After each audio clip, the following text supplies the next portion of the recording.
ኑኑ ክትፎና አገልግል እንግዲህ ያበደ ክትፎ አብልተውና እንደምታዩት እናትና ልጅ ናቸው። አበረታቷቸው፣ ፎሎ አድርጓቸው። የፈለጋችሁበት ድረስ መጥተው ይሰሩላችኋል። በጣም አንደኛ ናችሁ። እሺ በርቱልኝ። ማርያምን በጣም ደስ የሚል ክትፎ ነው የበላሁት። አመሰግናለሁ። ደውሉላቸው በዚህ ስልክ ቁጥር።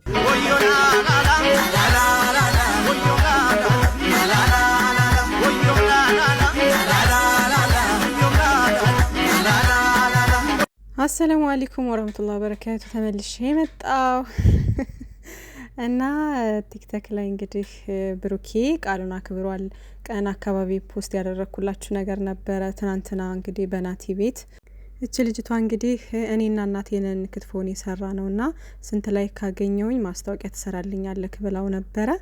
ምንም ላይክ አልፈልግም፣ ምንም ላይክ አያስፈልገውም፣ እንዲሁ ዝም ብዬ እሰራልሻለሁ ምናምን ብሏት ነበር። እንግዲህ ቃል ገብቶላት ነበርና በቃሉ መሰረት ማስታወቂያውን ሰርተውላችኋል ማለት ነውና ሼር አድርጉላችሁ። እንግዲህ ክትፎ ምናምን የጉራጌ ምግብ የምትፈልጉ እንግዲህ አብዛኛውን እንግዲህ የጉራጌ ምግብ ብቻ አይደለም በነገራችን ላይ ክትፎ ግን አብዛኛውን እነሱ ተጠቃሚ ናቸው እያስባለሁ። እነሱ ናቸው የሚጠቀሙትና ብቻ ለማንኛውም ይሄን የመሰለ ክትፎ መብላት የምትፈልጉ እንግዲህ እንትን አድርጉ፣ ደውሉ ማለት ነው። ኦርደር ማድረግ የምትፈልጉ ለዝግጅት ለምናምን እና ሼር አድርጉላቸው፣ ላይክ አድርጉላቸው ምናምን ለሌላው ተደራሽነት እንዲኖረው ማለት ነው። እናትየዋና ልጅየዋ እንግዲህ ይሄን የመሰለ ሙያ እያሳዩን ነው ማለት ነውና ማሻአላ በጣም ደስ ይላል፣ ያምራል ምናምን ምግቡ ብሉኝ ይላል ራሱ እና ውዶቼ እንግዲህ ማስታወቂያውን ሰርተውላቸዋል። ብሩኬ የኛ ቀን የኛ ይዋህ የቅመማ ንጉስ እንደዚህ ነው በቃ የሰው ልክ ማለት ነው።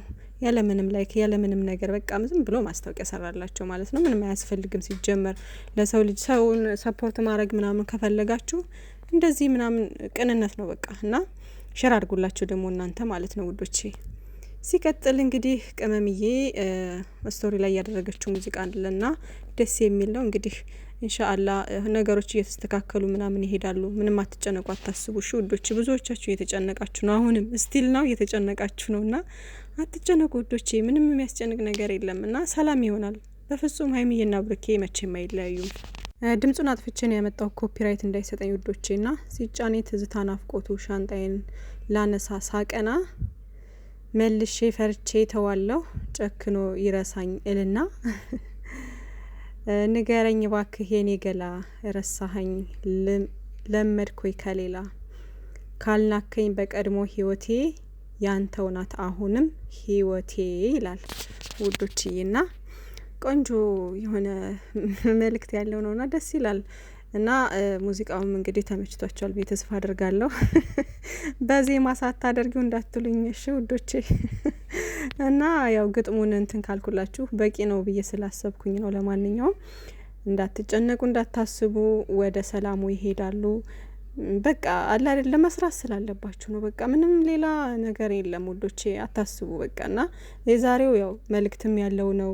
ቅመምዬም የተናገረችው ነገር ብዙ ነገር አለና በዚህ ሁሉ ሂደት ውስጥ እንግዲህ እኔ የተረዳሁትና እስካሁን ድረስ በሰሩት ነገር የተረዳሁት ነገር ቢኖር ምንድነው በቃ ምንም ነገር ስንወስን ወይም ደግሞ የሆነ ነገር ልናደርግ ስናስብ አጠገባችን ያለውን ሰው ማማከር እንዳለብን፣ ምንም አይነት ነገር ይሁን የራሳችን ሰው ጋር ሳንማከር የህይወታችን አጋር ጋር ሳንማከር ምንም ነገር ማድረግ እንደሌለብን፣ ሲቀጥል ደግሞ በህይወታችን ለሚመጡ ነገሮች በሙሉ ማለት በቃ ገደብ ማድረግ እንዳለብን በየዋህነት ማለት አለ አይደል ይሄ እንዴት ነው ሰውን ላለመጉዳት ብለን ሌላን ሰው ላለማስከፋት ብለን የራሳችንን ህይወት ማበላሸት እንደሌለብን ገደብ ሊኖረን እንደሚገባ በቃ ህይወታችን ላይ መስመር አልፎ ለመጣ ሰው የኛን ህይወት ለሚበጠብጥ ሰው በቃ ገደብ ሊኖረን እንደሚገባ ያን ነገር ሰምሬበታለሁ። ሲቀጥል ደግሞ የራሳችንን አጠገባችን ያለን ሰው በቃ በምንም አይነት ሁኔታ ውስጥ ብትሆን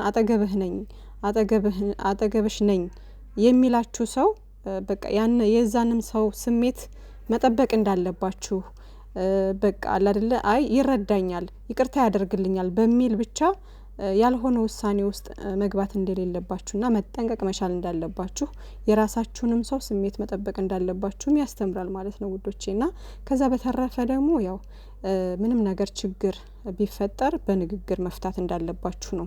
በቃ በንግግር መፍታት መቻል። አሁን ሀይሚዬና ብሩኬ ሁል ጊዜ ብዙ ጊዜ ሶስተኛ ሰው ምናምን እየመጣ ነው የሚያስታርቃቸው አይደለ? ግን ከዚህ በኋላ ደግሞ ይሄ ቁጭ ብሎ እንዴት ተነጋግረው መፍታት እንዳለባቸው። ምክንያቱም ማንም አልጋ ባልጋ ህይወት የሚኖር የለም ማንም ማለት ነው። ፍቅረኛም አላችሁት በትዳርም ውስጥ ባልና ሚስት ሆነው ሳይጣሉ ሳይጨቃጨቁ እኔ በቃ ሁልጊዜም ደስተኛ ሁኜ ነው የምኖረው የሚል ሰው ካለ ውሸታም ነው። የምሬ ነው፣ ውሸታም ነው። ማንም ሰው ሳይጨቃጨቅ ሳይጋጭ የሚኖር የለም በፍጹም። ሲቀጥል ደግሞ እንኳን በወጣትነት እድሜ ላይ ሆናችሁ ላይክ ሳትጋቡ ምናምን በጣም ምርጥ ፍቅር ላይ ሆናችሁ ይቅርና ማለት ነው ተጋብታችሁ እንኳን ልጅ ተወልዶም ብዙ ነገር ላይፍ እንኳን አሳልፋችሁ ብዙ የሚያጋጫችሁ ነገር ይኖራል። ገባችሁ? ግን ያን ነገር በንግግር ቁጭ ብላችሁ አንዱ እሳት ሲሆን አንዱ ውሃ በመሆን ነው ህይወት የሚቀጥለው። ገባችሁ? እንጂ ይሄ በቃ ሁሌ ደስተኛ ሆኜ ልኖር ሁልጊዜ ምናምን የሚባል ነገር የለም። እንደዚህ የሚባል ነገር የለም። አንዱ ሲያጠፋ አንዱ እየሸፈነ አንዱ ደግሞ ረጋ እያለ በቃ በዚህ አይነት መንገድ ነው ህይወት ሊቀጥል የሚችለው እንጂ ማንም አልጋ ባልጋ ህይወት የሚኖር የለም። ሀይሚዬና ብሩኬ ደግሞ በጣም ምርጥ ፍቅር ውስጥ ሁሉም አብዛኛው ሰው የሚቀናባቸው በጣም አሪፍ ፍቅር ውስጥ ስለሆኑ እንደዚህ አይነት ፍቅር ደግሞ ይሄ ፈተና ይበዛበታል። በሪል ህይወትም ራሱ ማለት ነው እነሱ የሚሰሩት እዚህ ጋር ስራ ነው፣ ግን ደግሞ በሪል ህይወት ራሱ እንደዚህ አይነት ምርጥ ፍቅር ላይ በጣም የሆነ ፈተና ይበዛበታል። ያንን ፈተና ግን የተነጋገራችሁ መንገድ በር ሳትከፍቱ ምናምን ነው መቀጠል ያለባችሁ፣ እየዘጋችሁ በራችሁን እየተነጋገራችሁ ምናምን። አሁን ሀይሚዬና ብሩኬ ከዚህ በኋላ ልናይ የሚገባው ከነሱ ምንድነው ቁጭ ብለው ነገሮቻቸውን ሲፈቱ ነው። በቃ ማንም ሰው ሳያስፈልጋቸው ራሳቸው ችግራቸውን እንዴት መፍታት እንዳለባቸው ሊያሳዩን ይገባል። በቃ ከዚህም በኋላ ማለት ነው አሁን እስከ ዛሬ ድረስ ይጣላሉ ምናምን፣ ከዛ ሀይሚዬ ለይቅርታ ምናምን ትዘገያለች። ላይክ እንዴት ነው ቶሎ ይቅርታ ለማድረግ እንትን አትልም። ከዛ ደግሞ ብሩኬ ደግሞ አለ አይደለ ጥፋቱን ይሄ ሳያቅም ይሆን አለ አይደለ በመልካምም ነገር አስቦትም ይሁን ብቻ ነገሮችን ቆም ብሎ እንዴት ነው ከሷ ላይ ሂዶ ይሄ ነገር የማደርገው ነገር ከሀይሚ ስሜት ላይ ሂዶ ይጎዳል ወይ ስሜቷን ሊጎዳት ይችላል ወይ የሚለውን ነገር ብዙ ፎከስ ሳያደርግ ግን ደግሞ በቃ እሷን ላለማጣት ሲል በሚያደርጋቸው ነገሮች ተደጋጋሚ ችግሮች ይፈጠሩበታል። በዛን ሰዓት ደግሞ ሀይሚዬ ደግሞ የራሷ ዛጋ የሚሰማት ስሜት አለ ምናምን ያን ነገር ነው የምታዳምጠው ምናምን። ከዛ በቃ የሆነ ተደጋገመብኝ አይነት ነገር ውስጥ ትገባና ለውሳኔ ይሄ ምናምን የሚባል ነገር ውስጥ ትገባለች ማለት ነው። እና እንደዛ መሆን የለበትም አለ አይደለ ይቅር እየተባባላችሁ ምናምን ነገሮቻችሁን ቁጭ ብላችሁ እየተነጋገራችሁ እየፈታችሁ ነው እንጂ ህይወትን የምትቀጥሉት እንደዚህ የሆነ ችግር በተፈጠረ ቁጥር አይ በቃ እኔ መሄድ አለብኝ ምናምን መውጣት አለብኝ ምናምን የሚባል ነገር ልክ አይደለም። በቃ በማንኛውም ትዳር ላይም ራሱ ወደፊትም ራሱ በቃ እንደዛ የውሳኔ ቶሎ ወደ ውሳኔ መግባት የለባችሁም። ገባችሁ አይደለ? እንደዛ ነው በቃና ከዚህ በኋላ ተነጋግሮ መፍታትን ማሳየት መቻል አለባቸው ብዬ አምናለሁኝ። በቃና ሀይሚዬም ለውሳኔ መቸኮል የለባትም። አይኖ እንደ ሴት ብዙ የሚሰማት ስሜቶች ይኖራሉ። ብሩኬም ደግሞ የራሱ የሆነ የሚሰማው ስሜት አለ። ያን ነገር የሚፈቱት እንዴት ነው? በቃ ቁጭ ብለው በማውራት ረጋ ብለው በማውራት በቃ በማውራት ነገሮች ሁሉ ችግሮች ሁሉ የሚፈቱት በመነጋገር ነው። በቃ መነጋገር ካልቻላችሁ ችግር ሊፈታ አይችልም መቼም ቢሆን ማለት ነው። በቃ ግልጽ ሆኖ መነጋገር እንደዛ ነው በቃና የራሳችሁን ሰው ቅድሚያ እንትን ማለት መቻል አለባችሁ። ሳታውቁ ካጠፋችሁ ደግሞ ከይቅርታ በላይ የለም። ሰው ይቅርታ ሲያደርግ ከይቅርታ በላይ ምንም ነገር የለም። የዛን ሰው እንትን ደግሞ ቁጭ ብላችሁ በመነጋገር ማስተካከል ያለበትን ነገር እንዲያስተካክል ማውራት በቃ ከዛም በኋላ ደግሞ ይሄ በእንትን በምትሉ ሰዓት መጥፎ ቃል አለመነጋገር። በጣም አንዳንድ ጊዜ ሀይሚዬና ብሩኬ ላይ የማየው ነገር ምንድነው በተደጋጋሚ የሆነ ድራማ ወይም ደግሞ የሆነ ስራ በጀመሩ ቁጥር የሚነጋገሩት ንግግር አለና ያ ንግግር ጥሩ አይደለም። ስለዚህ ንግግሮቻቸውን ማስተካከል መቻል አለባቸው ብዬ አምናለሁኝ። የሚመላለሱት ምልልስ ምናምን ቃላታቸው ምናምን መጠንቀቅ መቻል አለባቸው። አንዳንድ ጊዜ በቃ ለምንናገረው ቃላት ልንጠነቀቅ ይገባል። የራሳችን ሰው በመጥፎ ቃል ምናምን ልንሰብረው አይገባም። ቃል መጥፎ ነው የምሬን ነውና ለምንናገረው ነገር ማስተዋል መቻል መጠንቀቅ መቻል አለብን። ፍቅራችንን ዞር ብለን ያሳለፍነውን ጊዜ ምናምን ጥሩ ጊዜያቶችን ማስታወስ መቻል አለብን። እሱን ነገር ማስተካከል መቻል አለባቸው። ከዛ ውጪ ብሩኬ ያው የታወቀ ነው ታጋሽ ነው ምናምን ላይክ እንዴት ነው በጣም አስተዋይ ልጅ ነው። ሀይሚዬም እንደዛው ብቻ ብዙ ነገሮችን ተምረንባቸው የመጡ ልጆች ናቸው። ግን ይህን ነገር አሁን ከዚህ በፊት ያልኳቸውን ነገሮች ሊያስተምሩን ስለፈለጉ ነው በዚህ መንገድ የሚመጡትና ብቻ ያው እነሱን እናውቃቸዋለን። አንድም እኛን ለማስተማር የሚያደርጉት ነገር ነው። ሁለት ደስ በሚል ነገር ይመጣሉ ምናምን ብቻ ግን አብዛኛውን ለኛም ትምህርት ይሆናል ብለው ስለሚያስቡ ነው በእንደዚህ አይነት መንገድ የሚመጡት።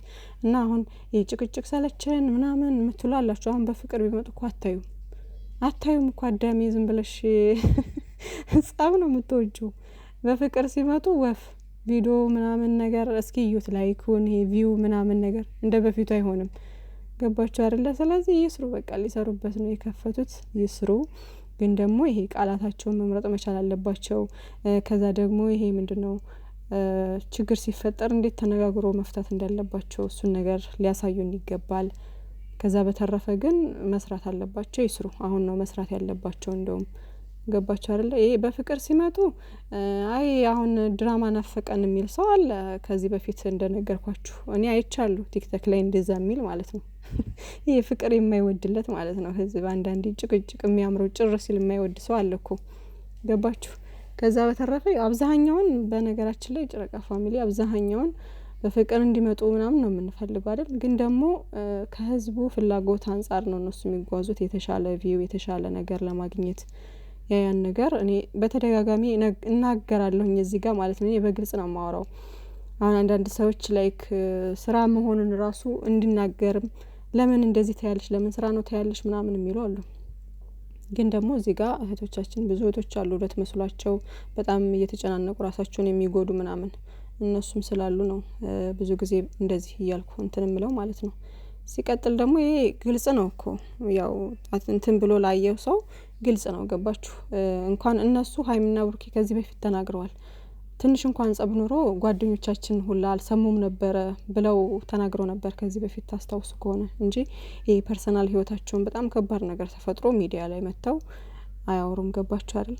እና ግን ይሄ እንደዚህ አይነት ነገር ይዘው የሚመጡት ለኛ ለማስተማር በቃ በዚህ ነገር ውስጥ ምን ይማሩበታል የሚለውን ነገር አንዳንድ ነገሮች ይይዛሉ ምናምን ብለው ስለሚያስቡ ነው። ገባችሁ?